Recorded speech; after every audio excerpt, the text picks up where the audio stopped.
akaja moko na ba ONG bundaka pona sembo na ekolo Congo Démocratique esengi na Assemblée nationale kopesa pole na likambo ya lifuta ya bakeli mibeko pe kosakola yango polele. Ezali sima na moi politiki Martin Fayulu ya SDP la moka kopamela lolenge bakeli mibeko bafuta maka pene na dollar nkoto tukumi bali na moko sanza na sanza. Bato bamanduki pe bibundeli babomi koleka bato batano lobi loleki na kwa muta na bitumba kati na bayaka pe bateke bobomi boye bosalami atako lipinga ya mbula matari likitaki na esika yango pe lipesaki etumbu na mokambi ya territoire.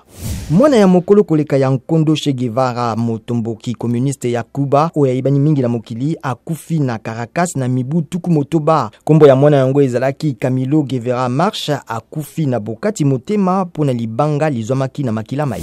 Ba magistrat balikolo balapindai liboso ya mokonzi ya mboka Félix Tshisekedi na Palais de la Nation.